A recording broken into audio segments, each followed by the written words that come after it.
안녕하세요. 좋은 하루 보내세요. 저희 채널이 마음에 드셨다면 좋아요와 구독 부탁드려요. 여러분의 응원이 힘이 된답니다. 자, 이제 실화를 하나 들려드릴게요. 혹시 이런 생각해 보신 적 있나요? 어느 날 기분 전환 삼아 식사하러 가는 줄 알았는데 알고 보니 조용히 계획된 편도 여행이었다는 것을요. 낯선 방 앞에 서서 핸드폰과 열쇠, 그리고 자유까지 모두 빼앗겼다는 걸 깨달았을 때 당신은 비로소 알게 될 겁니다. 이것은 휴가가 아니라 격리라는 것을요. 오늘 저희가 들려드릴 이야기는 79살의 한 어머니에 관한 것입니다. 몸도 건강하고 정신도 멀쩡했지만 자식들의 계획 아래 겉보기엔 번듯하지만 실제로는 폐쇄된 고급 요양원에 보내진 분의 이야기입니다. 누구도 그분에게 알려주지 않았고 누구도 그분의 의사를 묻지 않았습니다. 그저 어느 날 갑자기 그분의 남은 인생이 모두 정해져 버렸습니다.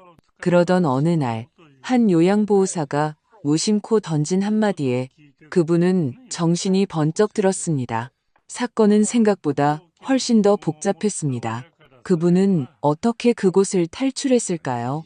그리고 집 앞에 돌아왔을 때 무엇을 발견하고 말을 잃을 만큼 큰 충격에 빠졌을까요?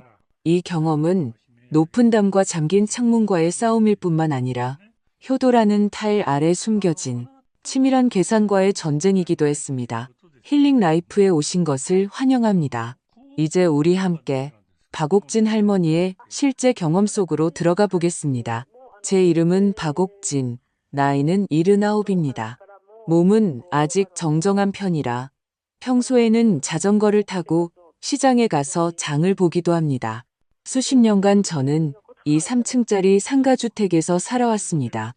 죽은 남편과 제가 한 푼 두 푼 모아 평생에 걸쳐 마련한 집이죠. 그이가 세상을 뜨기 전 제게 신신당부했습니다. 이 집 절대로 남한테 넘어가게 하면 안 돼. 알았지? 저는 고개를 끄덕이며 약속했습니다. 그때는 미처 몰랐습니다. 가장 위험한 것이 남이 아니라는 사실을요. 그날 아침 아들 민준이가 갑자기 차를 몰고 와 저를 태웠습니다. 날씨가 좋으니 경기도 양평 쪽으로 바람 쐬러 가자더군요. 좋은 데 가서 맛있는 것도 먹고 오자고요. 처음엔 기뻤습니다. 드디어 아들이 나를 챙기는구나 싶었죠. 평소에는 1년에 한 번 찾아오기도 힘든 녀석이었으니까요. 딸 혜정이도 전화해서는 오빠랑 같이 힐링타운에 있는 식당을 예약해뒀으니 다 같이 밥을 먹자고 했습니다. 저는 별 생각 없이 가장 아끼는 난초문의 블라우스를 꺼내 입고 남편이 남긴 옷목걸이를 차고 차에 올랐습니다. 차를 타고 가면서 민준이에게 물었습니다. 혜정이도 같이 오는 거니? 그의 은행일로 바쁘지 않니? 아들은 운전하며 웃었습니다. 엄마, 다 엄마 보려고 일부러 휴가 낸 거예요. 우리 가족 다 같이 모인 지 너무 오래됐잖아요. 그 말을 들으니 마음이 조금 놓였습니다. 어쩌면 내가 괜한 생각을 한 건지도 모른다고, 어쩌면 녀석들이 아직 나를 생각하고 있는지도 모른다고요. 차는 서울 시내를 벗어나 점점 산 쪽으로 향했습니다. 저는 이상한 기분이 들기 시작했습니다. 아직 멀었니? 도대체 어느 식당을 가길래 이리 멀어? 거의 다 왔어요. 걱정 마세요. 거긴 공기도 좋고 조용해요. 나중에야 알았습니다. 그 애가 말한 그곳은 식당이 아니라 소위 유기농 힐링타운이라는 곳이었습니다. 외관은 펜션처럼 예쁘게 꾸며져 있었고 넓은 잔디밭도 있었습니다. 입구에는 심신요양, 어르신 안심의 집이라고 쓰인 간판이 걸려 있었습니다. 유니폼을 입은 직원 2명이 다가와 아주 살갑게 웃으며 저를 맞았습니다. 어머님, 박옥진 어머님 맞으시죠? 환영합니다. 방은 이미 준비해두었습니다. 저는 잠시 멍해져서 민준이를 돌아보았습니다. 방을 준비해? 우리 밥 먹으러 온 거 아니었니? 아들은 고개를 숙이고 머리를 극적이며 제 눈을 피했습니다. 엄마, 요즘 자꾸 어지럽고 잠도 잘 못 주무시잖아요. 그래서 여기서 며칠 푹 쉬시라고요. 여기 의사 선생님도 계시고 요양보호사 선생님들도 계시고 사회복지사도 있어요. 시간 나면 불경도 듣고 체조도 할 수 있고요. 예전에 이런 데서 살아보고 싶다고 하셨잖아요. 순간 심장이 차갑게 식었습니다. 내 말은 내가 여기서 지내야 한다는 거니? 며칠만요. 며칠만이에요. 몸 좋아지시면 다시 모시고 갈게요. 제가 무언가 더 물으려던 찰나 직원들은 이미 아들 손에서 제 짐을 넘겨받았습니다. 그리고는 재빨리 제 가방에서 집 열쇠를 꺼내며 집에 가서 제 옷가지들을 챙겨오겠다고 했습니다. 이어서 제 외투 안주머니에서 핸드폰을 꺼내며 말했습니다. 엄마, 일단 푹 쉬세요. 핸드폰은 제가 충전해 드릴게요. 저는 무의식적으로 손을 뻗어 뺏으려 했지만 아들은 몸을 피하며 핸드폰을 자기 주머니에 넣어버렸습니다. 소리치고 싶었지만 목이 메어왔습니다. 나는 아프지 않은데, 나는 그저 밥 한 끼 먹고 싶었을 뿐인데. 아들의 냉정한 표정을 보고서야 저는 그가 이 모든 것을 미리 계획했다는 것을 깨달았습니다. 그들은 돌아서 가버렸고 저는 그 소위 요양센터라는 건물로 이끌려 들어갔습니다. 안은 에어컨 바람 때문에 서늘했고 복도는 길고 조용했습니다. 방은 사람이 사는 곳 같지 않게 깨끗했습니다. 문이 닫히는 순간 저는 처음으로 발끝에서부터 등골까지 기어오르는 기이한 한기를 느꼈습니다. 그날 밤 유니폼을 입은 중년 여자가 들어와 입소 평가를 해야 한다며 저를 데리고 갔습니다. 저는 그 여자에게 물었습니다. 전화 한 통만 쓸 수 있을까요? 딸아이한테 몇 마디만 하고 싶은데 그는 미소를 지으며 말했습니다. 죄송합니다, 어머님. 규정상 새로 들어오신 어르신은 첫 3일간 환경에 적응하셔야 해서 외부 연락을 하실 수 없습니다. 저는 이를 악물고 물었습니다. 그건 누구 규정이죠? 그는 여전히 웃으며 말했습니다. 아드님께서 서명하신 특별보호 동의서에 따른 규정입니다. 저는 침대에 앉아 창밖으로 흔들리는 작은 나무들을 보았습니다. 그제야 비로소 깨달았습니다. 나는 요양하러 온 것이 아니라 이곳에 갇힌 것이라고요. 하지만 왜? 나는 치매도 아니고 걷는데 문제도 없고 그들에게 단 한 푼도 폐를 끼친 적이 없는데 그들은 왜 이런 짓을 했을까요? 더 중요한 것은 내 집은? 내 열쇠, 통장, 핸드폰. 그들은 그걸 가져가서 뭘 하려는 걸까요? 그날 밤 저는 한숨도 잘 수 없었습니다. 저는 어쩌면 다시는 돌아갈 수 없을지도 모른다는 것을 직감했습니다. 그 소위 요양센터에서 사흘을 보냈습니다. 매일 아침 7시에는 불경 방송이 나왔고 8시 반에는 혈압과 혈당을 쟀습니다. 오후에는 1시간 동안 다 같이 노래를 불렀고 저녁 6시에 저녁을 먹고 9시에 소등했습니다. 마치 군대에 온 것 같았지만 교관은 유니폼을 입고 얼굴에 미소를 붙인 요양보호사들이었습니다. 저는 협조할 수 없었던 것도 외로움이 두려웠던 것도 아닙니다. 하지만 저는 제정신이었고 누가 씻겨주거나 밥을 먹여줄 필요도 없었습니다. 더더욱 이런 곳에 갇혀있을 이유는 없었습니다. 소란을 피우려다 창문으로 기어오르려고도 해봤지만 창문은 잠겨 있었고 복도 끝 비상구조차 전자 감응장치가 달려 있었습니다. 문 밖으로 나갈 수도 없는데 전화는 어림도 없었죠. 나흘째 되던 날, 가을이라는 젊은 요양보호사가 교대로 저를 돌보러 왔습니다. 말투에 사투리가 섞여 있었고 20살 남짓해 보이는 앳된 얼굴이었습니다. 그날 저는 다리가 쑤셔서 다리를 좀 주물러 달라고 부탁했습니다. 그는 제 다리를 주무르며 물었습니다. 할머니, 전에는 혼자 사셨어요? 돌봐주는 사람 없이요? 저는 한숨을 쉬며 대답하지 않았습니다. 그가 말을 이었습니다. 요즘엔 어르신들 집을 자식들한테 미리 넘겨주는 경우가 많더라고요. 나중에 뭐 처리하려면 복잡하다고들 하니까. 할머니 그 오래된 집도명의 이전은 순조롭게 하셨겠네요. 저는 번쩍 눈을 떴습니다. 뭐라고? 누가 집을 명예 이전했다고 그래? 그는 깜짝 놀라 얼굴이 하얘지며 손사래를 쳤습니다. 아이고, 저는 그냥 할머니 아드님이 하시는 말씀을 들은 거예요. 이미 다 처리됐다고. 저희더러 할머니 안심하고 잘 모시라고 하시더라고요. 머릿속이 번개에 맞은 것 같았습니다. 우리 집 그 3층짜리 상가주택은 남편과 제가 30년을 아껴서 마련한 것입니다. 집은 낡았지만 위치가 좋아서 지금 시가로 15억은 좋게 넘는다고 들었습니다. 남편은 살아생전에 몇 번이고 당부했습니다. 집은 절대 미리 넘겨주면 안 된다고. 아들이든 딸이든 내가 죽은 후에나 손댈 수 있는 거라고요. 저는 어떤 서류에도 서명한 기억이 없었습니다. 그들이 언제 내 인감을 가져가 명예 이전을 했을 리도 없었습니다. 설마 그들이 내 서명을 위조한 걸까요? 차갑고 식은 땀이 등줄기를 타고 흘렀습니다. 저는 의자에 앉아 오랫동안 멍하니 있었습니다. 가을이도 분위기가 이상한 걸 눈치채고는 어디 불편하시냐고 물었습니다. 저는 고개를 저었지만 시선은 창밖을 떠나지 않았습니다. 창밖의 햇살은 눈부셨지만 저는 오한만 느낄 뿐이었습니다. 그날 밤 저는 밥을 한 숟갈도 넘기지 못했습니다. 저녁 순찰이 끝난 후 저는 서랍을 뒤지기 시작했습니다. 제 옷, 신분증, 심지어 돋보기 안경까지 사라지고 없었습니다.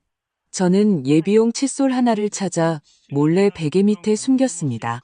쓸 일이 있을지 없을지 몰랐지만 일단 준비해야 할 것 같았습니다. 제게는 남편이 떠난 후부터 매달 용돈을 조금씩 아껴 낡은 스웨터 안에 숨겨두는 버릇이 있었습니다. 그날 밤 저는 춥다고 꾀병을 부려 가을이에게 그 스웨터를 가져다 달라고 했습니다. 아무도 보지 않을 때 저는 그 안에 있던 현금 80만 원을 속옷 깊숙이 숨겼습니다. 그 후로 저는 매일 밤 직원들의 순찰 시간을 관찰했습니다. 밤 10시 반이 지나면 불이 다 꺼지고 당직 근무자만 간호 스테이션에 앉아 핸드폰을 보고 있었습니다. 저는 정원 안쪽 창문에는 감응 잠금 장치가 없다는 것을 알아챘습니다. 그쪽은 낮은 담벼락이라 넘어가면 기회가 있을지도 몰랐습니다. 저는 충동적으로 행동하는 게 아니었습니다. 더 이상 도망치지 않으면 정말 모든 것을 잃게 될까봐 두려웠습니다. 닷새째 되는 날 밤 저는 젖은 수건으로 발을 감싸고 조용히 그 창문을 열었습니다. 환자복을 입은 채 의자를 밟고 기어나가 땅으로 뛰어내렸습니다.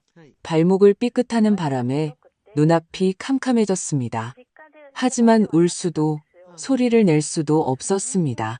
저는 이를 악물고 극심한 통증을 참으며 절뚝거리며 길가로 향했습니다. 산길에는 가로등 하나 없었고 저는 거의 달빛에 의지해 걸어 내려왔습니다. 다리가 계속 후들거렸습니다. 마침내 한시유 편의점 앞에서 택시를 세웠습니다. 50대쯤 되어 보이는 기사 아저씨는 처음에는 저를 태우려 하지 않았습니다. 정신 이상인 노인인 줄 알았던 모양입니다. 저는 현금 80만 원을 꺼내 보이며 잠긴 목소리로 말했습니다. 나 미친 사람 아니에요. 아들한테 갇혔다가 나온 거예요. 성북구까지만 데려다 주세요. 우리 집 주소 내가 똑똑히 기억해요. 제가 정말로 집 주소를 외우고 낡은 사진 한 장까지 꺼내 보이자 그는 고개를 끄덕이며 말했습니다. 알겠습니다. 일단 타세요. 모셔다 드릴게요. 저는 뒷좌석에 앉아 몸을 웅크렸습니다. 손에는 사진 한 장을 꽉 쥐고 있었습니다. 남편과 결혼 30주년에 찍은 사진이었습니다. 집에 돌아가면 무엇을 보게 될지 몰랐지만 저는 이것이 탈출의 끝이 아니라 진짜 현실을 마주해야 하는 시작이라는 것을 알았습니다. 택시는 새벽 3시에 낯익은 골목 입구에 멈췄습니다. 제가 너무나 잘 아는 작은 길이었습니다. 길가의 정자는 젊었을 때 아이를 안고 더위를 식히던 곳이었습니다. 앞 슈퍼의 낡은 나무 간판은 색은 바랬지만 여전히 선명하게 걸려 있었습니다. 저는 기사 아저씨가 빌려준 우산을 지팡이 삼아 절뚝거리며 그 3층짜리 상가주택 앞으로 걸어갔습니다. 집 앞에 서자 심장이 미친 듯이 뛰었습니다. 대문은 원래 있던 짙은 갈색 목문이 아니라 번쩍이는 회색 철문으로 바뀌어 있었습니다. 초인종도 새 것으로 교체되어 아무런 생활의 흔적이 없었습니다. 저는 그 자리에 몇 초간 멍하니 서 있다가 가방에서 더는 쓸모없어진 옛날 열쇠를 꺼내 억지로 열쇠 구멍에 꽂아 넣었습니다. 전혀 돌아가지 않았습니다. 그 순간 저는 정말로 이 집에서 쫓겨났다는 것을 깨달았습니다. 옥진 씨, 맞아요? 옆집 불이 갑자기 켜졌습니다. 오랜 이웃인 김미선 씨였습니다. 그녀는 쇠창살을 열고 고개를 내밀며 놀란 눈으로 저를 쳐다보았습니다. 요양원에 가셨다고 들었는데 난 평생 못 돌아오시는 줄 알았네.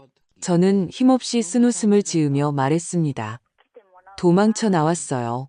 그녀는 황급히 문을 열고 나와 저를 부축해 집 안으로 들였습니다. 자리에 앉자마자 다리가 경련을 일으키기 시작했고 발목은 찐빵처럼 부어올랐습니다. 그녀는 제 엉망인 모습을 보며 중얼거렸습니다. 이거 경찰에 신고해야 하는 거 아니에요? 잠깐만요. 그놈들이 무슨 짓을 했는지부터 알아야겠어요. 김미선 씨는 한숨을 쉬며 탁자 위에 있던 전단지 한 뭉치를 제게 건넸습니다. 며칠 전에 골목에 뿌려진 거예요. 한번 보세요. 제가 받아보니 그것은 깔끔하게 인쇄된 부동산 전단지였습니다.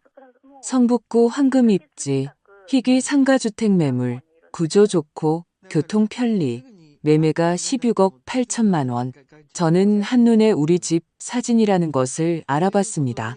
베란다의 화분, 거실의 낡은 샹들리에, 심지어 부엌문 앞에 갈라진 틈까지 선명하게 찍혀 있었습니다. 이게 언제부터 있던 거예요? 전단지는 닷새 전부터 붓기 시작했어요. 그녀는 한숨을 쉬며 말했습니다.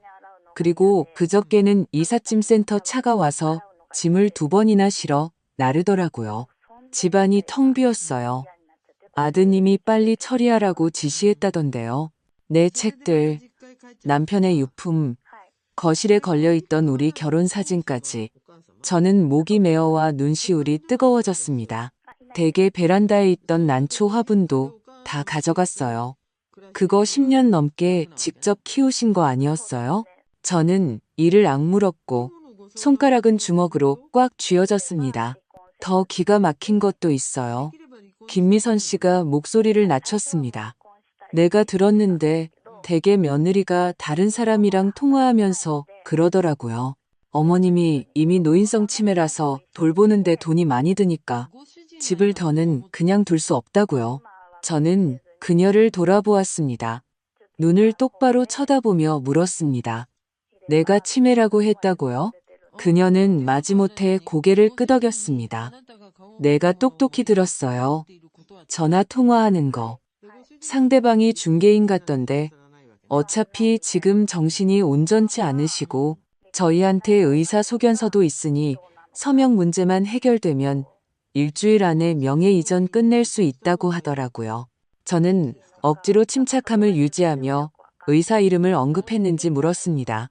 김미선 씨는 고개를 저었습니다. 이름은 말 안 했어요. 근데 이런 말은 하더라고. 일단 사람 시켜서 의사평가받게 하고 보고서 나오면 바로 진행할 수 있다고. 뭔가 이상하더라고요. 무슨 수술이라도 하는 것처럼 말하는데 아무래도 할머니한테 치매 딱지 붙여서 평생 거기 가둬두려는 속셈 같았어요. 온몸에 소름이 돋았습니다. 이 모든 것은 즉흥적인 일이 아니라 오래전부터 계획된 재산 탈취 작전이었습니다. 그들은 제 집뿐만 아니라 제 인격과 자유까지 빼앗으려 한 것입니다. 기다릴 수 없었습니다. 저는 이를 악물고 몸을 일으켰습니다. 누군가에게 도움을 청해야겠어요. 따님한테 가보시게요? 그 애도 알면서 모른 척한 거 아니에요? 저는 쓴웃음을 지었습니다. 다른 사람을 찾아야 해요. 나를 도와줄 수 있는 사람. 누구? 몇 초간 생각하다가 저는 천천히 한 이름을 내뱉었습니다. 황효섭. 그녀는 놀라서 눈을 크게 떴습니다. 그 황 변호사님이요. 예전에 두 분 사이가 남편의 오랜 군대 동기였어요. 나중에 혼자법 공부해서 지금은 공익 변호사로 일하고 있죠. 제가 말했습니다. 그분이 언젠가 그랬어요. 내가 도움이 필요하면 언제든 찾아오라고요. 김미선 씨는 고개를 끄덕였습니다. 제가 전화기 가져다 드릴게요. 저는 그 부동산 전단지를 뚫어지게 쳐다보았습니다. 마음속에서 전에 없던 분노가 치밀어 올랐습니다. 그들은 내가 순순히 입을 다물고 산속 요양원에서 죽기만을 기다리며 내 집이 팔리는 것을 지켜볼 거라고 생각했겠지요. 그들은 잊었습니다. 이 집은 나와 내 남편이 평생의 땀을 흘려 얻은 것이라는 사실을요. 그들은 그것을 건드렸습니다. 그것은 곧 내 목숨을 건드린 것과 같았습니다. 황효석. 이 이름은 입에 담지 않은 지 여러 해가 지났습니다.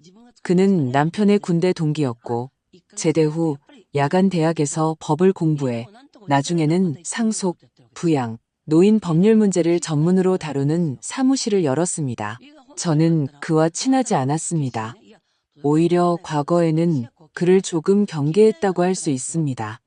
남편이 살아있을 때 그에게 신세를 진 적이 있다는 걸 알았기 때문입니다. 저는 남에게 빚지는 것을 좋아하지 않았습니다. 하지만 지금은 그런 걸 따질 때가 아니었습니다. 저는 김미선 씨에게 핸드폰을 빌려주소록 쪽지를 뒤적이며 번호가 바뀌지 않았기를 기도했습니다. 긴장 때문에 손가락이 계속 떨려 3번 만에 겨우 번호를 제대로 눌렀습니다. 전화벨이 2번 울리고 받았습니다. 여보세요, 황유섭입니다. 그의 목소리는 제 기억보다 조금 더 낮고 사야했지만 말투는 변하지 않았습니다. 요섭 씨, 저예요. 박옥진. 그는 잠시 침묵하더니 말했습니다. 어떻게 이 번호로 전화를 다 하셨습니까? 괜찮으신 겁니까? 저는 잠시 머뭇거렸습니다. 목이 메어 말이 나오지 않아 간신히 한마디 쥐어짰습니다. 아들놈한테 요양원에 갇혔다가 지금 도망쳐 나왔어요. 수화기 너머로 잠시 침묵이 흘렀습니다. 그는 목소리를 가다듬고 낮게 말했습니다. 진정하시고 지금 어디 계십니까? 저는 성북동 옛집에 있지만 문이 잠겨 이웃집에 신세 지고 있다고 말했습니다. 바로 가겠습니다. 40분도 채 안 되어 그가 정말로 도착했습니다. 양복 차림 그대로 외투도 벗지 않은 모습이었습니다. 그가 문을 열고 들어와 찐빵처럼 부은 제 발목을 보자 미간이 깊게 찌푸려졌습니다. 발목은 어쩌다 이렇게 되셨습니까? 창문으로 도망치다 삐끗했어요. 정말이지. 그는 한숨을 쉬며 가방에서 작은 녹음기와 빈 기록, 노트를 꺼냈습니다. 처음부터 차근차근 천천히 말씀해 보세요. 제가 기록해야 합니다. 저는 모든 일을 처음부터 끝까지 이야기했습니다. 그는 기록하면서 노트의 시간대와 인물들을 표시했습니다. 제가 가을이라는 요양보호사에게서 집이 이미 명예 이전되었다는 말을 들었다고 했을 때 그의 표정이 완전히 변했습니다. 명예 이전 서류에 서명하셨습니까? 아니요. 인감도장 꺼내본 적도 없어요. 그렇다면 위임장을 위조했거나 서명을 도용한 겁니다. 그는 즉시 일어나 노트북을 켰습니다. 제가 지금 바로 지방법원에 부동산 처분금지 가처분 신청을 하겠습니다. 막을 수 있을까요? 지금 단계에서는 집이 완전히 넘어가지만 않았다면 시간이 있습니다. 그리고 위임장 하나에 서명해 주셔야 합니다. 제가 어머님 명의의 재산 변동 내역과 위임 행위를 조회할 수 있도록요. 늦어도 내일 아침에는 등기소에 가서 기록을 확인할 겁니다.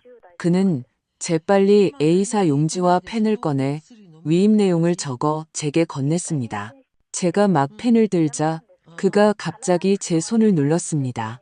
옥진 씨, 잠깐만요. 왜요? 먼저 필적 채취부터 해야 합니다. 제가 증인이 되겠습니다. 그는 설명했습니다. 만약 그들이 어머님 서명을 위조했다면 앞으로 진짜 필적과 대조해야 합니다. 지금 제 앞에서 어머님 성함을 3번 써주세요. 제가 날인해서 법적 증거로 삼겠습니다.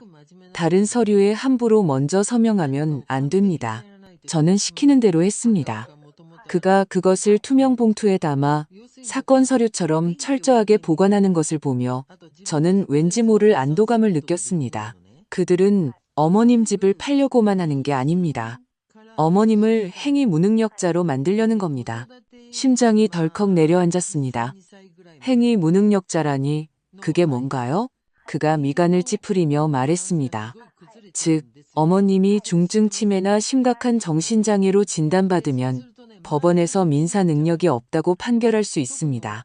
그때가 되면 어머님은 그들을 고소할 자격조차 잃게 됩니다. 그놈들이 의사를 데려와서 그 짓을 하려는 거군요. 100%입니다. 그리고 보통 아는 사람을 가짜 의사로 쓰거나 아예 협력 관계에 있는 개인 병원에 대충 평가를 맡겨 도장을 받아냅니다.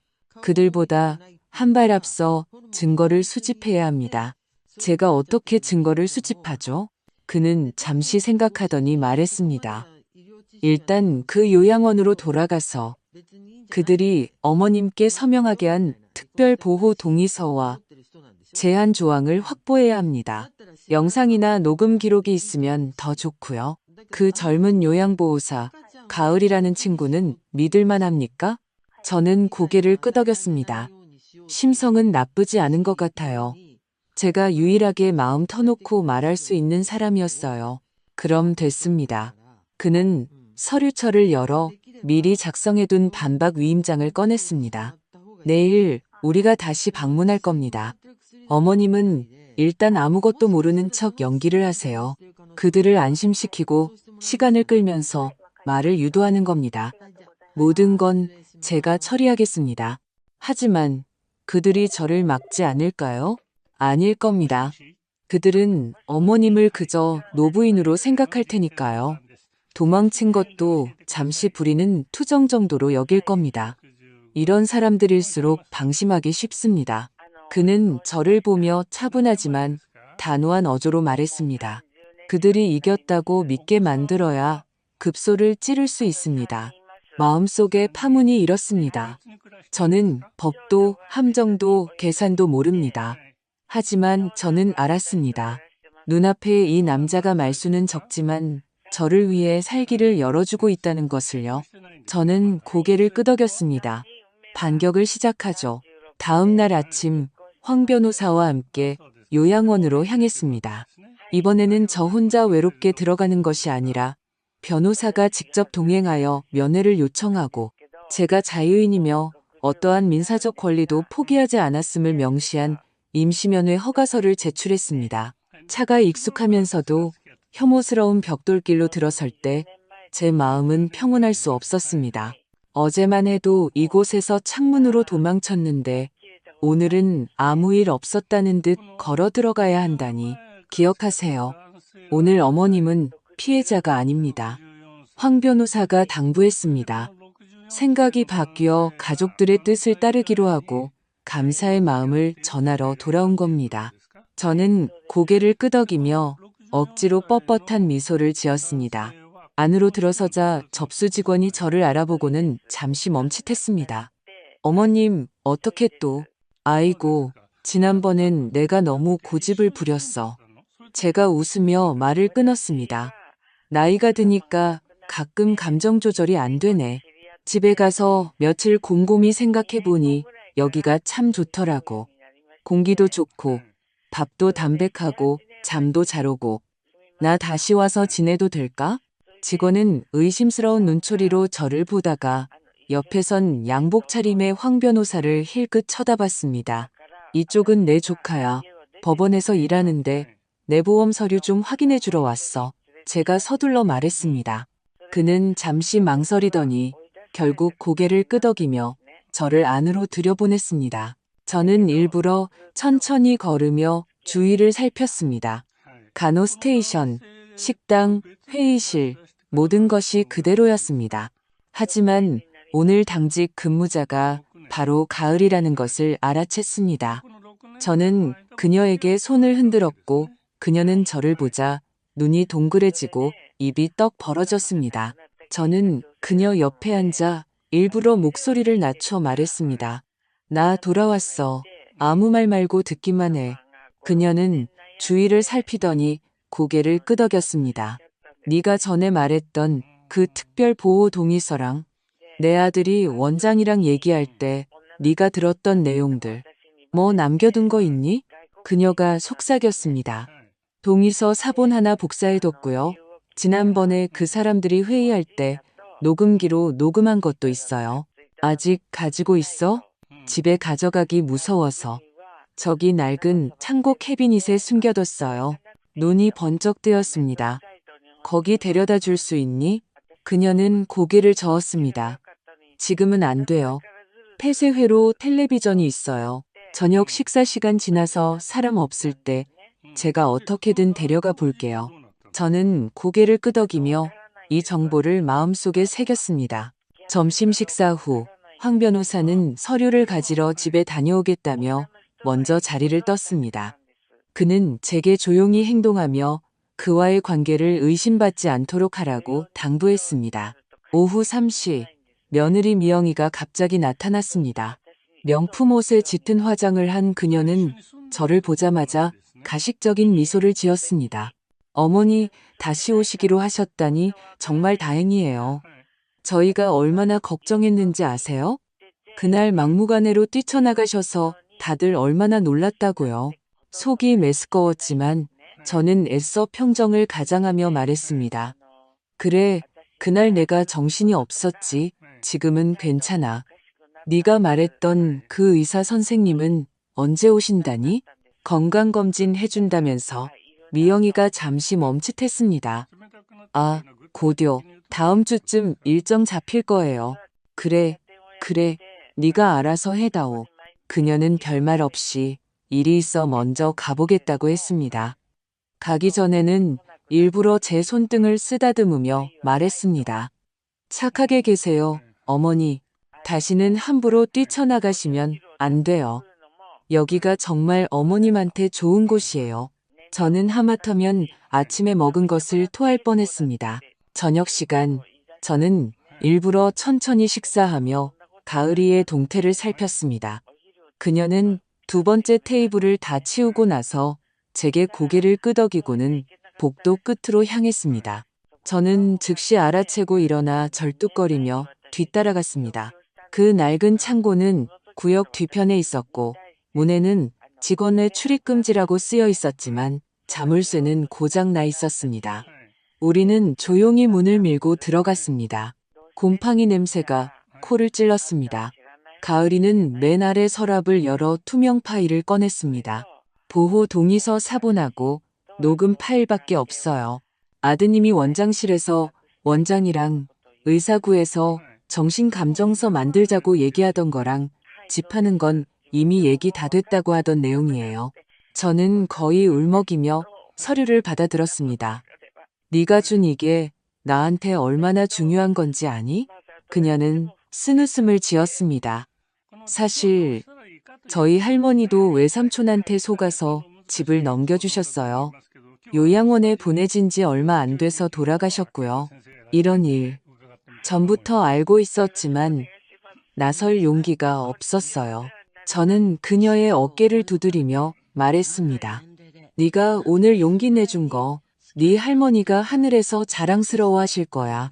우리가 막 떠나려던 순간 밖에서 발소리가 들렸습니다. 안에 누구 있어요? 가을이가 저를 끌고 캐비닛 뒤에 숨었습니다. 저는 숨을 죽였습니다. 며느리 미영이와 다른 요양보호사가 문 앞에서 잡담하는 소리가 들렸습니다. 그 할머니 다시 돌아왔다면서요? 네, 아드님이 좀 더 지켜보고 의사 평가를 받게 한대요. 진단서만 나오면 바로 성년후견인 신청해서 집하는 것도 순조로워질 거라고 하던데요. 두 사람은 웃으며 돌아서 갔습니다. 저는 천천히 숨을 내쉬었습니다. 온몸이 떨리는 것 같았습니다. 손에 쥔 녹음 파일과 동의서를 꽉 쥐었습니다. 이것은 서류가 아니라 그들의 죄증이었습니다. 이제 이 증거들로 그들을 진짜 심판대에 세울 것입니다. 저는 뜬 눈으로 밤을 새웠습니다.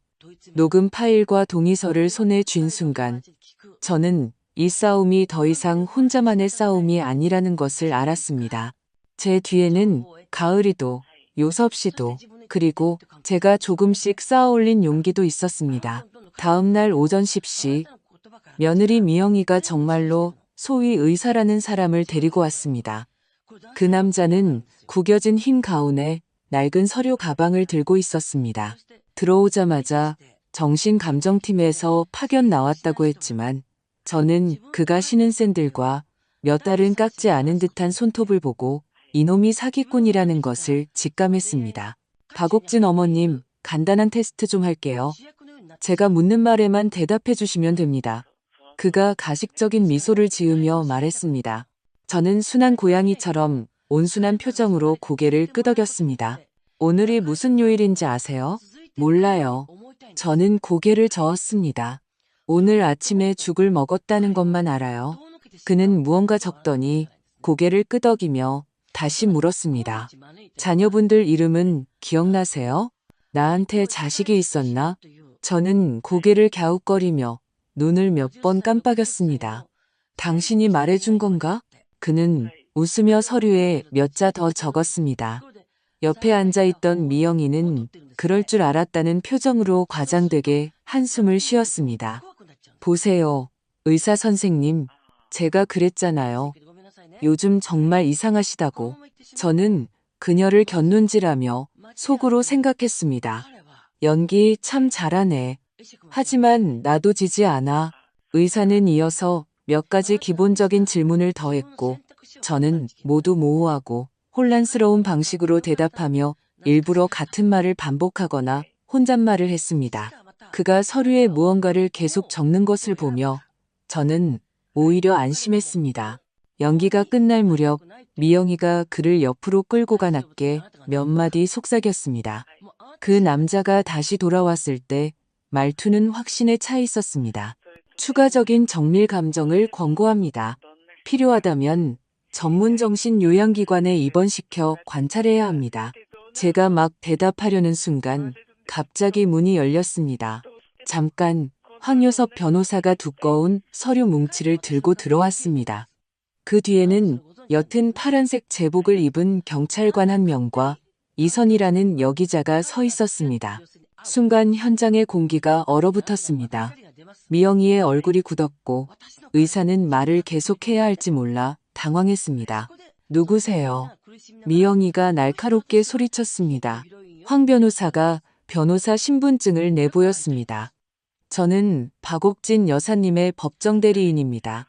현재 법원에서 발부한 임시보호명령을 소지하고 있으며 법에 따라 모든 비인가 의료 행위 및 신체의 자유 제한을 중지시킵니다. 경찰관이 다가와 미영이에게 서류를 건넸습니다. 보호명령 내용에 따라 당사자에 대한 모든 비자발적 행위는 즉시 중단됩니다. 계속할 경우 불법입니다. 이선희 기자가 녹음기를 들고 날카로운 눈빛으로 물었습니다. 미영 씨, 어머니를 정신병으로 위장해 재산을 강제 처분하려 한 혐의에 대해 어떻게 생각하십니까? 미영이의 얼굴이 새하얗게 질려 입술만 달싹일 뿐 말을 잇지 못했습니다. 저는 천천히 자리에서 일어났습니다. 주머니에서 가을이가 준 녹음기를 꺼내 망설임 없이 재생 버튼을 눌렀습니다. 안에서는 며칠 전 미영이의 목소리가 흘러나왔습니다. 집 팔고 나면 그냥 아무데나 던져두면 돼. 어차피 그 노인네가 하는 말 누가 믿겠어. 의사도 다 구해놨어. 예전에 거래하던 그 병원. 진단서 한 장이면 끝나. 녹음이 끝나자 사방은 죽음 같은 정적에 휩싸였습니다. 미영이는 그대로 굳어버렸고 그 소위 의사라는 작자는 즉시 뒤로 물러서며 변명했습니다. 저는 그냥 부탁받고 평가만 하러 온 겁니다. 저는 몰랐어요. 평가요? 당신은 의료면허번호도 등록하지 않았잖습니까? 황 변호사가 비웃었습니다. 어느 병원 소속인지 경찰에게 말해보시죠. 저는 그냥 파견직입니다. 경찰관이 차갑게 말했습니다. 그럼 경찰서 가서 자세히 말씀하시죠. 그 의사는 얼굴이 새파래져서 경찰관 2명에게 끌려가며 다리를 후들거렸습니다. 미영이는 아직도 변명하려 했지만 이선희 기자는 이미 그녀의 충격받은 표정을 사진으로 찍고 마이크를 그녀 입가에 들이댔습니다. 어머니께서 어제 요양원에서 도망치실 때 발목이 퉁퉁 부었다는 사실은 아십니까? 이 기관이 오늘까지도 어머니의 이름을 걸어두고 핸드폰도 주지 않고 자유로운 출입을 막은 것이 심각한 불법 행위라는 것은 아십니까? 미영이는 입을 벌렸다가 시선을 제게로 돌렸습니다. 엄마, 오해하신 거죠? 저는 그녀를 보며 차분하게 말했습니다. 내가 오해했는지는 내 마음이 제일 잘 알겠지. 그녀는 더 이상 말이 통하지 않는다는 것을 깨달은 듯 순식간에 안색이 변했습니다. 좋아요. 그럼 법원 가서 얘기해요. 우리 두고 보자고요. 저는 희미하게 미소 지었습니다. 기다리고 있을게. 그녀는 화가 나서 가방을 들고 거의 문을 부술듯이 뛰쳐나갔습니다. 이선희 기자가 장비를 챙기며 제게 미소 지었습니다. 어머님, 저희가 이 사건을 계속 추적 보도하겠습니다. 요양에도 이런 버전이 있다는 걸 더 많은 사람에게 알릴 겁니다. 황 변호사도 고개를 끄덕였습니다. 오늘 싸움은 멋지게 이겼습니다. 하지만 아직 끝나지 않았습니다. 이제 더 힘든 관문인 법정이 남았습니다. 저는 천천히 의자에 다시 앉았습니다. 발목은 여전히 아팠지만 마음속은 마침내 후련해진 기분이었습니다. 나는 미치지 않았고 아무도 원치 않는 노파도 아니었습니다. 그들은 내 모든 것을 빼앗으려 했지만 내가 아직 그들을 모두 태워버릴 불씨를 가지고 있다는 사실을 잊었습니다. 그날 요양원에서 돌아온 후 저는 다시는 그 3층짜리 상가주택에 돌아가지 않았습니다. 저는 그 집이 더 이상 제 집이 아니라는 것을 알았습니다. 적어도 법적으로 제게 완전히 돌아오기 전까지는요. 그리고 감정적으로는 그들이 집을 텅 비워낸 그 순간 이미 변해버렸습니다. 황 변호사는 가장 빠른 시간 안에 일련의 법적 절차를 진행해 주었습니다. 부동산 거래 동결, 민사 소송 제기, 의료 사기 신고, 그리고 요양기관 및 서류 위조자에 대한 형사 고소까지 사건은 눈덩이처럼 커졌습니다. 다음날 지역 뉴스 채널에서는 노모, 자녀의 재산 탈취 및 요양원 감금 폭로, 충격적인 녹취록 공개라는 제목의 특집 보도가 나갔습니다. 화면 속 저는 회색 외투를 걸치고 요양원 플라스틱 의자에 앉아 확고한 눈빛과 차분한 어조로 말했습니다. 나는 미친 사람이 아닙니다. 더더욱 그들의 현금 인출기가 아닙니다. 그 말은 나중에 캡처되어 어르신들 단톡방에서 폭발적으로 퍼져나갔습니다. 사흘도 안 되어 세 곳의 언론사가 저에게 심층 인터뷰를 요청해 왔습니다. 저는 두 곳은 거절했지만 이선희 기자의 제안은 받아들였습니다. 그녀는 아침 일찍 두유와 빵을 사들고 와 김미선 씨네 거실에 앉아 노트북을 펼쳤습니다. 어머님, 저희가 고령위기, 어머니가 버려진 그 순간이라는 특별 기획을 하려고 합니다. 저는 그녀를 보며 말했습니다. 나는 배운 게 별로 없어서 당신들 기자처럼 큰 도리를 말할 줄은 몰라. 나는 그냥 시화를 말하고 싶을 뿐이야. 시화이 가장 좋습니다. 그녀가 웃었습니다. 어머님의 시화를 듣고 싶어 하는 사람들이 많아요. 그날 우리는 2시간이 넘게 녹화했습니다. 저는 느리지만 분명하게 하나하나 조목조목 이야기했습니다.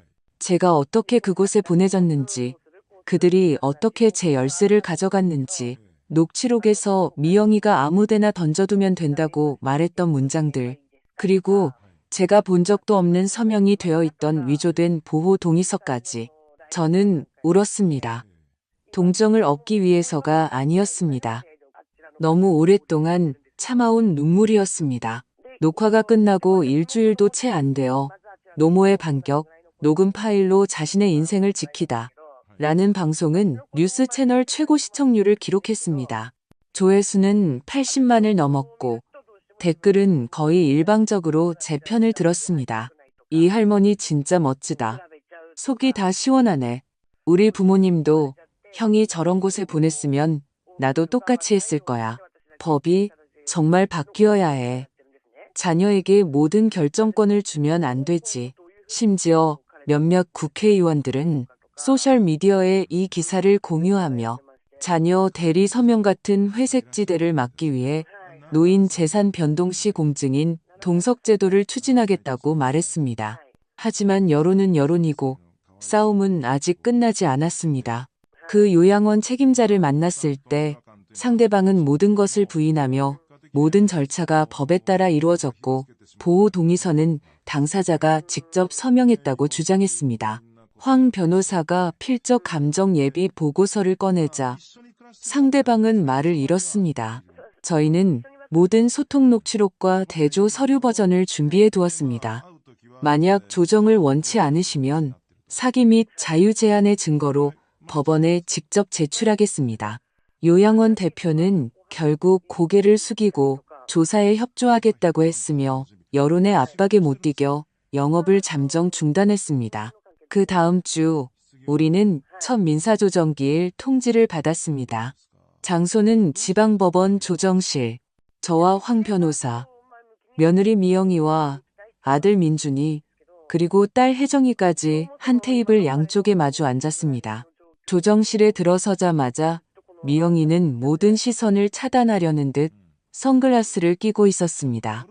민준이는 단정한 차림이었지만 지쳐 보였습니다. 조정위원이 먼저 몇 마디 인사를 건네고 제게 물었습니다. 박옥진 여사님, 모든 재산 대리, 위임 및 서명을 철회하고 주택 소유권을 완전히 원주인에게 돌려달라고 요구하시는 것이 맞습니까? 네, 저는 단호하게 대답했습니다. 박민준 씨, 이에 대해 이의가 있으십니까? 그는 숨을 들이쉬고는 힘없는 목소리로 말했습니다. 저는 그저 어머니의 건강이 걱정되었을 뿐입니다. 저희는 절대로 어머니를 해치려 한 적이 없습니다. 정말로 더 나은 삶을 사실 수 있도록 도와드리고 싶었을 뿐입니다. 미영이가 마침내 입을 열었습니다. 연세가 79이신데 혼자 사시겠다는 게 말이 돼요? 저희가 불효해서가 아니라 어머니께서 저희 말을 안 들으시는 거예요. 저는 그녀를 향해 돌아앉아 눈을 똑바로 쳐다보았습니다. 내가 혼자 살지 말지는 내가 결정하는 거야. 네가 나를 위해 정해주는 게 아니고. 그녀는 눈을 흘겼습니다. 어머니, 저희가 그 낡은 집 하나 탐낼 거라고 생각하세요? 솔직히 저희 집 많아요. 황 변호사가 부동산 감정평가 보고서를 꺼내들며 차분한 목소리로 말했습니다. 해당 주택은 성북구 황금입지에 위치하며 감정가액에 따르면 당해 연도 시간은 15억 8천만 원입니다. 지하 창고도 포함해서요. 귀하들은 당사자의 완전한 의사 표현 없이 위임 계약을 체결하고 매각을 시도했습니다. 이는 민법 제110조 사기에 의한 의사표시의 구성 요건에 근접하는 행위입니다. 조정위원회 안색이 변했습니다. 저는 이때쯤이면 딸 혜정이가 제 편을 들어줄 거라 생각했지만 그녀는 가볍게 한숨을 쉬며 탁자만 내려다볼 뿐이었습니다. 저는 깊게 숨을 들이쉬고 천천히 입을 열었습니다. 내가 너희를 키운 건 마지막에 너희들 손에 포장돼서 팔려나가기 위해서가 아니야. 미영이는 마침내 참지 못하고 분노했습니다. 어머니, 도대체 뭘 원하시는 거예요? 저희 세 사람이 다 같이 무릎이라도 꿇어야 속이 시원하시겠어요? 저는 차갑게 웃었습니다. 네가 생각하는 게 사과라고 착각하지 마. 나는 그저 너희가 더 이상 내 삶을 건드리지 않기를 바랄 뿐이야. 내가 원하는 건 너희 무릎이 아니라 이 나이까지 살아온 내 권리야. 그녀는 숨이 막히는 듯 벌떡 일어나 책상을 치려 했지만 조정위원에게 제지당했습니다. 감정적으로 행동하시면 조정을 중단하겠습니다. 결국 그날 조정은 결렬되었습니다. 저는 그들이 아직 잘못을 인정하지도 물러서지도 않을 것이라는 걸 알았습니다. 하지만 저 역시 더 이상 그들을 두려워하지 않는다는 것도 알았습니다. 다음 무대는 법정입니다. 저는 이미 준비가 되었습니다. 재판날 저는 동이 트기도 전에 잠에서 깼습니다. 창밖은 잿빛이었고 새도 울지 않았지만 제 마음은 끓는 냄비처럼 잠잠해지지 않았습니다. 황 변호사와 함께 지방법원으로 들어설 때 그의 손에 들린 서류 가방은 거의 터질 듯이 두꺼웠습니다. 제 녹취록 사본, 서류 필적 대조, 재산 변동 신청서, 요양원 내부 동의서 등 모든 증거가 완벽하게 준비되어 있었습니다. 이건 첫 번째 라운드일 뿐입니다. 그가 제게 속삭였습니다. 앞으로 행정 절차와 형사소송까지 최소 반년은 걸릴 겁니다. 괜찮아요. 제가 말했습니다. 나는 반년보다 더한 것도 견뎌냈으니까. 법정에서는 재산 위임 철회 및 주택 소유권 반환을 청구하는 민사소송이 진행되었습니다. 상대 측 변호사도 와 있었습니다. 금태 안경을 쓴 제 손자보다도 어려 보이는 젊은이였습니다. 그는 들어오자마자 서류를 뒤적이며 말했습니다. 존경하는 재판장님, 당사자는 고령으로 기억력이 감퇴하고 오랫동안 재물을自주적으로 처리하지 못해 자녀에게 일상 업무를 위임한 것은 지극히 합리적인 일입니다. 저희에게는 자발적 위임을 증명하는 그의 친필 서명 서류가 있습니다. 황 변호사가 즉시 일어섰습니다. 재판장님, 필적 감정사를 증인으로 소환하여 당사자가 제공한 진필과 이 사건 관련 서류 사이에 최소 5가지 이상의 명백한 불일치점이 존재함을 확인 요청합니다. 여기에는 연결필체, 시작각도, 끝 획모양 등이 포함됩니다. 상대방은 가족 관계만으로 위임의 합법성을 추정할 권리가 없습니다. 저는 증인석에 앉아 재판장을 바라보며 차분하게 입을 열었습니다. 재판장님, 저는 그 서류를 본 적이 없습니다. 저는 제 남편이 남겨준 집을 누구에게도 맡기지 않을 겁니다. 그건 우리 집의 뼈대이자 살입니다. 상대 변호사는 제 정신 상태를 문제 삼으며 반박하려 했습니다. 제가 요양원 생활 중 행동 이상을 보이고 밤에 무단으로 도망쳤다고 주장했습니다. 저는 비웃었습니다. 집이 몰래 팔리는 걸 알고 도망친 겁니다. 저는 행동 이상이 아니라 배신당했다는 사실을 너무나 명확히 알았기 때문입니다.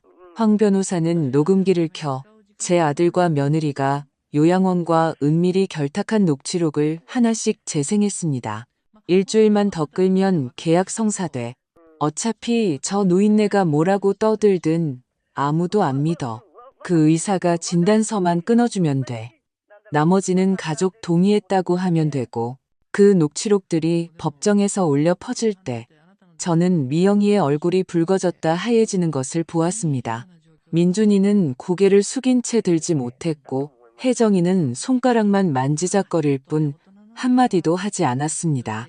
황 변호사는 마지막으로 결정적인 증거를 제출했습니다. 가을이가 몰래 복사해둔 특별 동의서였습니다. 거기에는 입소자는 전화를 사용할 수 없으며 외부인과 접촉할 수 없고 모든 통신은 가족이 대리 처리한다고 명시되어 있었습니다. 이것이 어찌 동의서입니까? 이것은 감금입니다. 그의 말에 재판장의 표정이 굳어졌고 즉시 휴정을 선언했습니다. 저는 그 자리에 앉아 있었습니다. 심장이 북처럼 울렸습니다. 법원 경위가 우리에게 나가달라고 했고 저는 천천히 하지만 떨지 않고 걸어나갔습니다. 10분 후 서기관이 다시 법정으로 들어오라고 알렸습니다. 재판장이 예비 판결을 낭독했습니다. 즉시 모든 부동산 거래 행위를 중단하고 기존 위임 계약을 철회하며 해당 부동산을 원소유주 명의로 반환할 것을 명한다. 법원은 관련 형사 사건에 대한 추가 처리 권한을 유보하며 사건을 특별 관심 사건으로 지정하고 후속 조치로 감사팀에 이송하여 의사 및 요양기관의 책임을 추궁한다. 정신적 손해 및 대리권 침해에 대한 손해배상금으로 총 4,500만 원을 박민준과 홍미영이 각 절반씩 부담하여 판결 확정 후 15일 이내에 이행할 것을 명한다. 황 변호사가 조용히 제 손을 잡았습니다. 1단계 승소입니다. 그가 말했습니다. 저는 말없이 깊은 숨을 내쉬었습니다. 법원을 나올 때 이선희 기자가 문 앞에서 기다리고 있었습니다. 어머님, 몇 마디 더 해주실 수 있으신가요? 저는 카메라를 보며 말했습니다. 저는 오늘 이겼습니다. 하지만 모든 사람이 저처럼 친구도, 변호사도, 증거도 있는 것은 아닙니다. 저와 같은 모든 노인분들께 한마디 하고 싶습니다. 아무도 당신을 돕지 않는다고 느끼는 것은 당신이 틀려서가 아니라 아직 당신을 위해 나서줄 사람을 찾지 못했기 때문입니다. 그날 밤 저는 많은 전화를 받았습니다. 이웃도 있었고 전혀 모르는 노인들도 있었습니다. 뉴스를 봤다며 자신도 서명을 강요당하고 집에서 쫓겨나고 세상 물정 모른다는 욕을 들었다고 했습니다. 저는 김미선 씨네 거실에 앉아 그 무거운 판결문 종이를 바라보았습니다. 승소의 기쁨은 생각만큼 크지 않았습니다. 텅 비어버린 옛집, 남편이 남긴 옷가지와 사진, 낡은 등나무 의자가 모두 사라진 것을 생각했습니다. 이 집은 다시 제 명의가 되었지만 이미 집이 아니었습니다. 하지만 저는 알았습니다. 다음 단계는 이 집으로 더 큰 일을 하는 것이라고. 복수를 위해서가 아니라 저처럼 삼켜질 뻔했던 사람들을 위해서. 석 달 후 저는 다시 그 집에 발을 들였습니다. 법원이 부동산을 정식으로 제 명의로 등기해 준 다음 날이었습니다. 열쇠는 묵직하게 손에 잡혔습니다. 저는 현관 앞에 서서 서두르지 않고 문을 열었습니다. 문틀 옆에 희미한 긁힌 자국, 처마 밑에 제가 직접 단 풍경, 그리고 쇠창살에 붙어 있던 빛바랜 춘자 스티커를 천천히 눈으로 훑었습니다. 이런 세세한 것들은 아무도 신경 쓰지 않았지만 저만이 알고 있었습니다. 열쇠를 돌리는 순간 문은 소리를 내며 열렸지만 저를 맞이한 것은 집의 냄새가 아니라 텅 빈 먼지 냄새였습니다. 집은 정말로 비어 있었습니다. 거실에는 소파도 찻상도 없었습니다. 벽에 액자를 걸었던 못자국은 그대로였지만 우리의 30주년 기념사진은 보이지 않았습니다. 저는 안으로 들어가 차가운 타일 바닥에 앉아 눈을 감고 이 모든 것을 느꼈습니다. 이것은 제가 소송에서 이긴 후 처음으로 느낀 완전한 피로감이었습니다. 승소라는 두 글자는 멋졌고 뉴스도 떠들썩했지만 그들이 비워버린 집, 버려진 기억, 그리고 이 몇 달간의 분주함과 도망, 대치는 다시는 돌아오지 않을 것이었습니다. 저는 꼬박 1시간을 혼자 앉아 있었습니다. 핸드폰이 울리기 전까지요. 황 변호사였습니다. 어떤 분이 저희 사무실에 기부금을 보내왔습니다. 박옥진 어머님 같은 어르신들을 돕고 싶다고요. 누구신지 아십니까? 저는 가볍게 웃었습니다. 알아요. 제가 보낸 거예요. 제가 돈이 많아서가 아니었습니다. 제가 마침내 저 자신이 그저 한 명의 노인이 아니라 다른 누군가의 시작점이 될 수도 있다는 것을 알았기 때문이었습니다. 저는 법원에서 판결받은 4,500만 원, 그들에게서 받아낸 감정 없는 돈 한 푼까지 모두 기부했습니다. 그리고 제가 모아둔 쌈짓돈을 더해 작은 협회를 만들었습니다. 이름은 오랫동안 고민하다가 황혼지킴이 협회로 정했습니다. 그곳은 자선단체가 아닙니다. 쌀이나 돈을 주는 곳이 아니라 단 한 가지 일, 노인들에게 자신을 보호하는 방법을 가르쳐주는 일을 합니다. 저는 옛집 1층을 빌려 새로 페인트 칠을 하고 작은 회의용 테이블을 놓았습니다. 벽에는 법무부의 어르신 권익, 모두의 책임이라는 표어를 붙였습니다. 가을이가 찾아왔습니다. 그녀는 요양원 일을 그만두고 자진해서 저를 찾아와 함께하고 싶다고 했습니다. 우리는 간단한 협력 계약을 맺었고 그녀는 협회의 첫 번째 권익 지원 담당자가 되었습니다. 저는 배운 게 별로 없어요. 그녀가 말했습니다. 하지만 누가 나쁜 사람인지는 알아요. 저는 고개를 끄덕였습니다. 그걸 알면 충분해. 우리는 첫 번째 교재를 만들기 시작했습니다. 노인들에게 위조 서명과 대리 계약의 함정을 구별하는 법, 법률 구조를 신청하는 법, 효도를 명분으로 한 사기를 거절하는 법을 가르쳤습니다. 첫 번째 행사는 동네 주민센터에서 열었습니다. 아무도 초대하지 않았고 선물도 없었습니다. 오직 저만이 무대에 앉아 제 이야기를 했습니다. 그날 20명도 채우지 않았지만 모두가 집중해서 들었습니다. 제가 요양원을 탈출하던 밤 이야기를 할 때 한 할아버지는 눈시울이 붉어졌고, 제가 녹취록을 틀어 아들의 만행을 폭로하던 날 이야기를 할 때 한 할머니는 몰래 박수를 쳤습니다. 강연이 끝난 후 마른 체구의 한 할머니가 다가와 제 손을 잡았습니다. 저도 혼자 살아요. 딸들은 다 외지에 있고요. 그 애가 얼마 전에도 무슨 위임 동의서를 가져와서 서명해달라고 하더라고요. 보험용이라고. 아직 서명 안 했는데 이제 무서워서 못하겠어요. 저는 그녀의 손을 잡고 말했습니다. 두려워하지 마세요. 확실하지 않으면 우리를 찾아오세요. 우리가 봐드릴게요. 저는 변호사도 공무원도 아닙니다. 하지만 저는 한 가지 언어를 압니다. 그것은 버려진 자의 언어입니다. 저는 제도를 말하는 것이 아니라 진실을 말합니다. 그 다음 주 우리는 수십 통의 전화를 더 받았습니다. 모두 어르신들이 조심스러운 목소리로 내가 좀 봐달라는 게 있는데 라고 말했습니다. 가을이가 말했습니다. 우리 이러다 진짜 큰 협회 되겠어요. 저는 웃으며 말했습니다. 어쩌면이 아니라 반드시 그렇게 될 거야. 딸 혜정이가 한 번 찾아왔습니다. 그녀는 그 일에 가담하지 않았고 모두 오빠와 올케가 주도한 일이며 자신은 그저 막지 못했을 뿐이라고 했습니다. 꿈에서 제가 요양원에서 우는 모습을 봤다고 했습니다. 저는 그녀를 원망하지 않았습니다. 저는 그녀를 안치고 예전처럼 차를 한 잔 내어주었습니다. 그녀가 물었습니다. 엄마, 지금은 잘 지내세요? 저는 창밖을 보았습니다. 햇살이 협회의 새로 건 커튼 위로 쏟아지고 있었습니다. 그 천은 제가 예전에 커튼을 만들고 남은 낡은 천이었습니다. 지금은 나답게 살고 있어.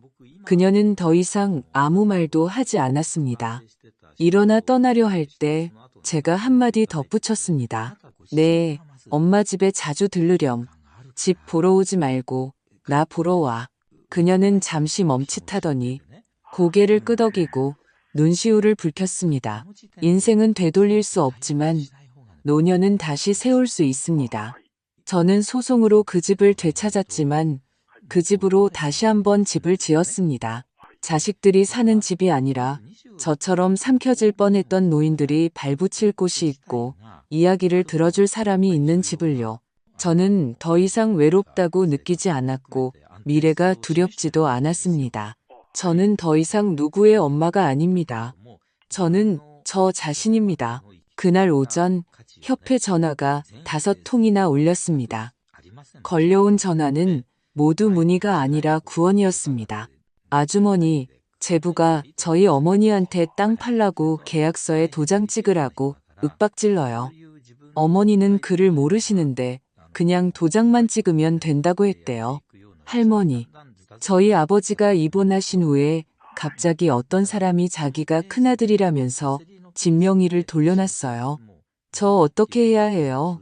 부동산 서류 볼 줄 아는 분 계세요? 저희 언니가 제 명의로 된 땅을 담보로 대출받은 것 같아요. 모든 전화가 제 마음의 가시처럼 밝혔습니다. 저는 옆에 앉아 가을이가 전화를 받고 자료를 적고 절차를 설명하는 것을 지켜보았습니다. 그녀가 정신없이 바쁜 것을 보면서도 저는 조금도 혼란스럽지 않았습니다. 저는 깨달았습니다.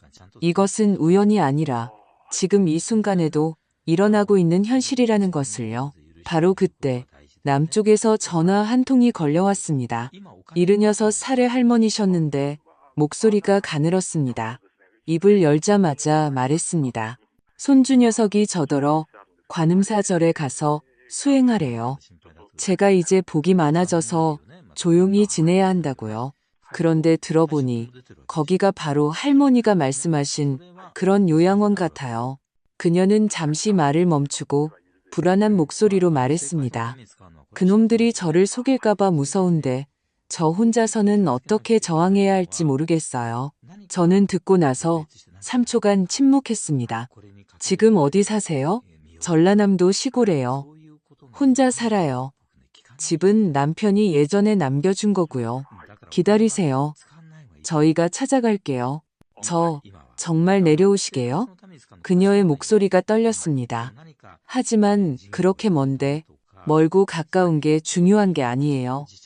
누군가 와준다는 것만으로도 더는 두렵지 않게 될 거예요. 전화를 끊고 저는 즉시 자료를 준비했습니다. 가을이가 사무실에서 뛰쳐나오며 흥분한 얼굴로 말했습니다. 직접 가시게요? 제가 같이 갈게요. 우리는 3시간이 넘게 고속버스를 타고 다시 시외버스로 갈아탔습니다. 붉은 기와지붕의 낡은 평범한 집이었고 문 앞에는 가지와 용규가 심어져 있었습니다. 할머니는 문 앞에서 계셨습니다. 몸집은 작고 머리는 희끗했지만 옷차림은 막 외출했다 돌아온 사람처럼 단정했습니다. 혹시 그녀의 눈시울이 붉어졌습니다. 안 오실 줄 알았어요. 온다고 했으면 꼭 옵니다. 우리는 앉아서 오후 내내 이야기를 나눴습니다. 그녀는 손자가 남기고 간 수행 협약서를 꺼내 보였습니다. 사실은 입소 신청서였습니다. 거기에는 입소 기간 동안 재산에 대한 주장을 자발적으로 포기하는 것으로 간주하며 보호 기간 동안 모든 재산은 신탁 관리인에게 위임된다고 적혀 있었습니다. 저는 보자마자 화가 치밀어 올랐습니다. 이건 재산 박탈의 명분일 뿐이에요. 절대 서명하지 마세요. 제가 단호하게 말하자 그녀는 길게 한숨을 내쉬었습니다. 저는 평생 제가 쓸모없다고만 생각하며 살았어요. 제 이야기를 끝까지 들어준 사람은 당신이 처음이에요.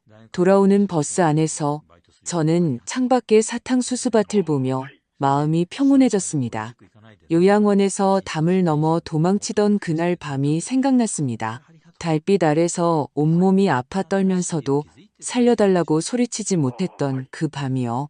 하지만 이제 누군가 제게 도움을 청하면 저는 못 들은 척하지 않을 겁니다. 협회가 설립된 지 반년 후 우리는 46명의 어르신들의 서류를 검토했고 13명의 재산 동결 신청을 도왔으며 9건의 부동산 무단 이전을 막아냈습니다. 정부 기관에서 저를 찾아와 노인 권익 관련 법 개정 간담회에 참여해달라고 요청했습니다. 저는 회의실에 앉아 그 줄 지어 앉은 넥타이와 양복들을 향해 말했습니다. 우리가 바라는 건 여러분이 우리를 더 사랑해달라는 게 아닙니다. 그저 다른 사람들이 너무 쉽게 우리의 살아갈 권리를 빼앗지 못하게 해달라는 겁니다. 회의장은 에어컨 소리만 들릴 정도로 조용했습니다. 어떤 사람이 제게 물었습니다. 박옥진 여사님, 올해 연세가 어떻게 되십니까? 80입니다. 앞으로 무엇을 더 하고 싶으십니까? 저는 웃었습니다. 몇 년 더 살아서 여러분이 정말로 법을 바꾸는지 지켜보고 싶습니다. 협회로 돌아온 날, 문 앞에는 사람들이 줄을 서 있었습니다. 문제 있는 계약서를 보러 온 사람도 있었고, 아들에게 외딴 요양원으로 보내겠다는 협박을 받은 사람도 있었고, 법원 통지서를 받고 어찌할 바를 모르는 사람도 있었습니다. 그들은 줄을 서서 입장을 기다렸습니다. 누군가는 서류를 들고, 누군가는 비닐 봉지를 들고, 또 누군가는 그저 제게 와서 몇 마디 듣고 싶어 했습니다. 저는 집 안으로 들어가 제 짙은 남색 외투로 갈아입고 무대 앞에 섰습니다. 모든 사람을 한번 훑어보고 조용히 말했습니다. 여러분, 우리는 아무도 원치 않는 사람이 아닙니다. 누군가가 우리 손에 든 것을 원할 뿐입니다. 기억하세요. 늙었다고 해서 말을 들어야 하는 게 아니고 요양원에 들어갔다고 해서 짐이 되는 게 아니며 서명 한번 해주는 게 그들의 호의가 아닙니다. 오늘부터 여러분은 자기 자신의 말을 들어야 합니다. 밀짚 모자를 쓴 한 할아버지가 손을 들고 물었습니다. 아주머니, 그럼 우리도 아주머니처럼 이길 수 있을까요? 저는 고개를 끄덕였습니다. 당신이 이겨야 하는 건 한 번의 소송이 아닙니다. 당신의 인생을 되찾아야 하는 겁니다. 문 밖으로 햇살이 들어와 바닥이 얼룩덜룩 빛났습니다. 가을이는 제 곁에 서서 저를 향해 웃었습니다. 지금 하시는 말씀이 예전보다 훨씬 기세가 넘치세요. 저는 웃었습니다. 내가 기세가 있는 게 아니라 할 말이 있어서 그래. 더 이상 침묵하고 싶지 않아서. 이야기는 사실 여기서부터 시작입니다. 왜냐하면 저는 더 이상 버려진 노파가 아니라 남기로 결정한 사람이 되었기 때문입니다. 여러분은 이 사건을 어떻게 보십니까? 여러분은 그의 자녀들이 진심으로 그를 위한 것이었다고 생각하십니까? 아니면 오래전부터 그의 모든 것을 빼앗으려 치밀하게 계획했다고 생각하십니까? 주변에서 비슷한 경험을 들어본 적이 있으신가요? 자신의 가족이었나요? 아니면 이웃이나 친구였나요?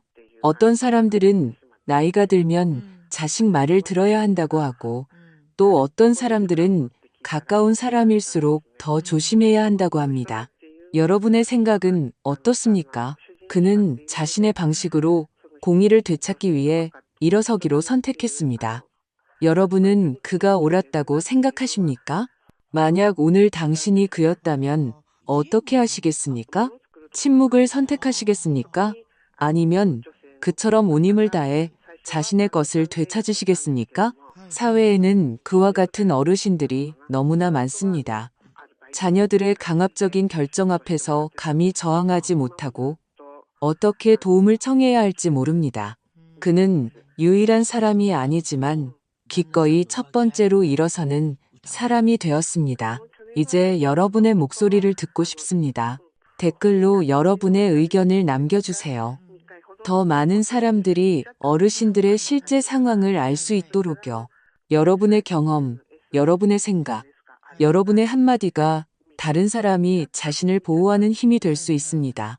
만약 이와 같은 실제 사례가 더 많은 사람들에게 알려질 가치가 있다고 생각하신다면 저희 채널을 구독하고 이 영상을 가족과 친구들, 특히 연세가 많으신 어르신들께 공유해주세요. 여러분의 한 번의 공유가 어쩌면 어딘가에서 무력감에 빠져 있는 누군가를 도울 수 있습니다. 아래에 댓글 남기는 것을 잊지 마세요. 저희가 하나하나 다 읽겠습니다. 여러분의 목소리 저희가 듣겠습니다.